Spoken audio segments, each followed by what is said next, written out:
the BRICS Summit will take place in less than 2 weeks in South Africa, and this year's summit will focus on BRICS and Africa. So what can we expect at the upcoming summit? What key issues will be discussed?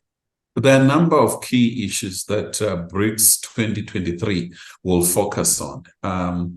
Firstly, I think it is important to set the background that this BRICS Summit it's different from quite a number of other BRICS that had taken place before. It is taking place at a time of geopolitics. We see with the tensions in Europe with Ukraine-Russia conflict.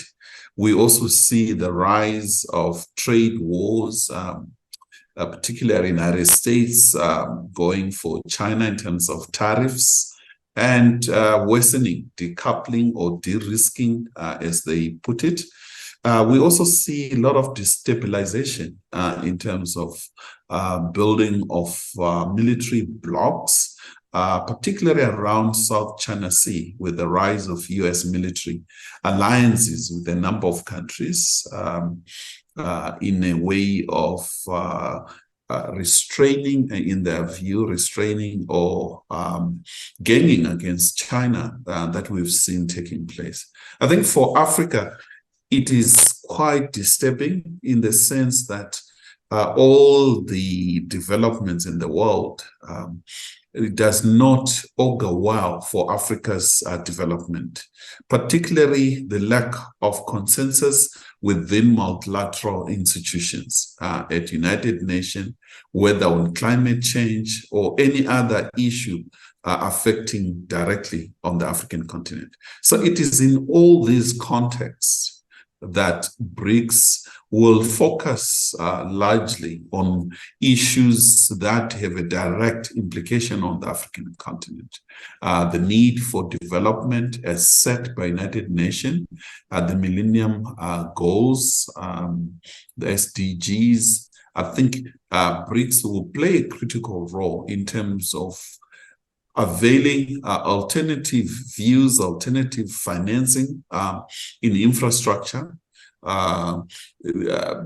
strengthening the voice of the Global South, and the bulk of Global South is on the African continent. Mm-hmm. So we're expecting a bulk of African countries attending, and all the talk about the expansion of BRICS itself, of which some African countries will be eligible, particularly Algeria and Egypt, that has shown keen interest. But beyond the African countries, we also see emerging markets, particularly in Latin America, Argentina, also interested, Iran, Gulf states, UAE, and Saudi Arabia. So all these countries are quite critical. Critical, and BRICS will indeed deliberate on these issues and more. Mm-hmm. As you said, many important subjects will be discussed. We will delve more into the expansion of BRICS, but before that, we know South Africa is chairing the summit this year. So from your perspective, what does this mean for your country, and what priorities does it give to South Africa? For South Africa, it is important to be chairing BRICS Summit, even though it operates and is a member of BRICS at a level of, a standalone. But South Africa strongly feels that it cannot advance its own interests at the expense of the entire African continent. And therefore, South Africa takes a cue from the AU, and the AU has very clear position on all issues that are going to be discussed. So I think for South Africa, it's an honor, it's a privilege, and it understands that its own foreign policy agenda can be advanced through this important forum, and this summit is quite critical.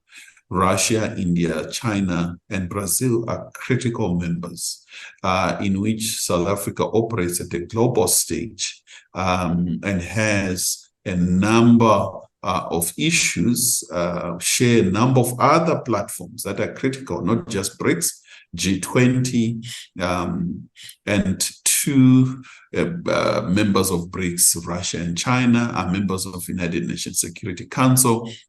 So this is quite important on discussions of climate change, and therefore BRICS could also be seen as a platform in which the developing country, Global South, exchange notes and build consensus to have a common position on matters dominated mainly by the Global North, the industrialized countries. We have learned that so far, 23 countries have officially applied to become new BRICS members, and over 40 nations have expressed their interests in joining the bloc. So what do you think about the expansion of BRICS? Why do you think more and more countries, especially the developing countries, want to be part of this bloc? BRICS is quite critical for these countries on a number of reasons. You have a sense of importance of consolidating their interests. There's a rise of resource nationalism, where countries are starting to be quite serious about their resources when it comes to oil and the price of oil, when it comes to the usage of the dollar, that they need to trade beyond the dollar. They also want to use other currencies, and therefore BRICS is a platform to do with it. We also have seen an increase in United States and Western countries blocking countries in terms of what we call sanctions or the abuse of global public goods, such as SWIFT with the war in Ukraine, and a number of other issues that the Global South disagrees with. And therefore, I think we're going to see the coalescing, coming together of the Global South, strengthening multilateral institutions, and ensure that there is fair trade and cooperation among themselves. So these are a number of reasons why the Global South is unhappy with the current global order and try to reconfigure the global order so that it benefits all. One of the objects of the BRICS Summit this year is to strengthen economic cooperation among members. And this becomes especially important when the World Bank and IMF have warned that 1/3 of the global economy will be in recession this year. So what business opportunities or economic opportunities will BRICS offer to Africa as well as to the Global South? I think Africa is open for business.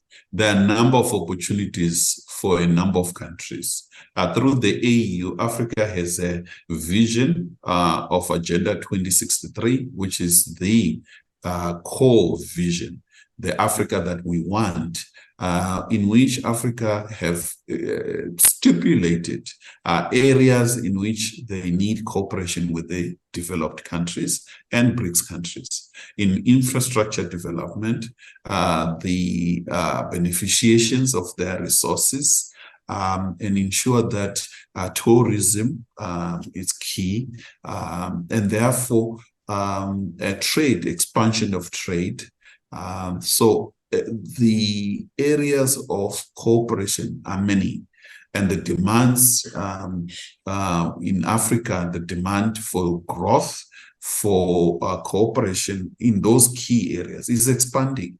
So I think we're going to see a number of countries, your Saudi Arabia, your Iran, your China, your India, Russia, Brazil, all of them have interest in Africa. Also, we see the rise of digital technology, and Africa has the youngest with 1.3 billion people. So it is one of the youngest in terms of age of people population-wise, as many other parts of the world are aging.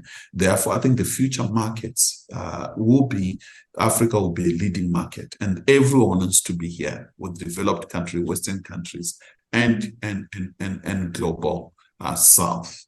So dealing with the crisis of recession, it is through this kind of cooperation that will take economies out of recession, more cooperation, more trade, and also beyond the trade issues of cooperation in culture, people-to-people exchange. It's quite important in bringing peace and security in the world.